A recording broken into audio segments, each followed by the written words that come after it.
ساختمان نوسازی مرکزهای سلامتی، حمام و سرتراشخانه، میدان و تالارهای ورزشی از جمله تدبیرهای بنیادکاری و آبادانی به افتخار جشن 30 سالگی استقلالیت دولت جمهوری تاجیکستان و فراهم آوردن شرایط ارزنده برای سلامتی اهالی در دهات می باشد. در ناحیه جبار رسولوی ولایت سوغد در دایره کارهای سازندگی بیش از 50 انشاءات این ساحه ها بنیاد کرده می شود. گزارش روزعلی رحمان و دلشاد یوسفی.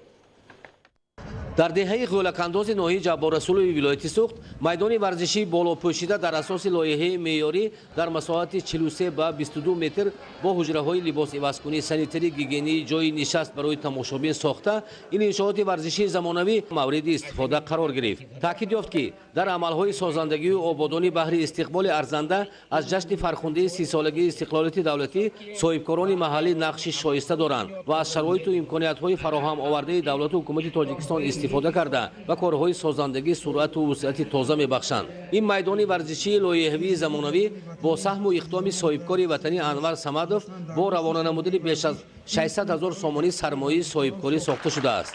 дар рӯзи нахустини ба истифода дода шудани иншооти варзишӣ гурӯҳи калони варзишгарон, хусусан наврасону ҷавонон, духтарон, аъзои дастаҳои гуногуни варзишии ноҳияи Ҷабор Расулов ҳунару маҳорати хешро нишон доданд ва мусобиқаи рафиқонаи ду дастаи футболи наврасони ноҳия баргузор гардид. ба варзишгарон ва соҳибкор дар вазъияти тантанавӣ тӯҳфаҳои мақомоти иҷроии ҳокимияти давлатии ноҳияи Ҷабор Расулов тақдим гардид. сокинони деҳот, хусусан наврасону ҷавонон изҳори сипосу қаноатмандӣ мекунанд ки барояшон шароитҳои арзанда фароҳам оварда мешаванд.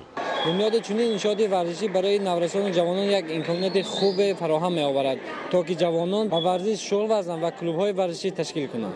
ба варзиши волейбол хеле шавқи зиёд дорам ва ҳамсолони ман ва дугонаҳои ман ҳам мехостанд ки варзиши волейболро ҳам аз худ кунанд. барои ҳамин ҳам майдончаи варзишӣ сохта шуд, хеле хуб шуд.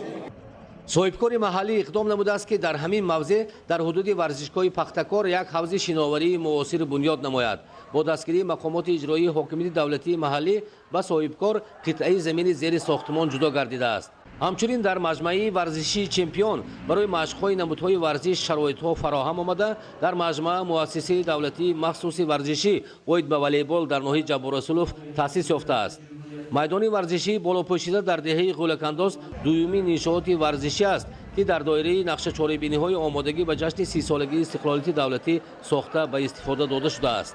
дар ноҳияи Ҷабор Расулов бунёду навсозии беш аз 50 иншооти варзишӣ, майдону толорҳои варзишӣ, иншооти солимгардонӣ, ҳаммому сартарошхона, толору кошонаҳои ҳусн ба нақша гирифта қисми онҳо ба истифода дода шуда дар ин соҳа корҳо ҷараён доранд. ҳамчунин дар деҳоти ноҳия сохтмону навсозии марказу бунгоҳи саломатӣ, ҳаммому сартарошхона, толору кошонаҳои ҳусну марказҳои хизмати маишӣ корҳои сохтмонӣ вусъат доранд. ин ҳама имкон медиҳад ки деҳоти ноҳия зебо ва дар деҳаҳо шароитҳои наздик ба шаҳрҳо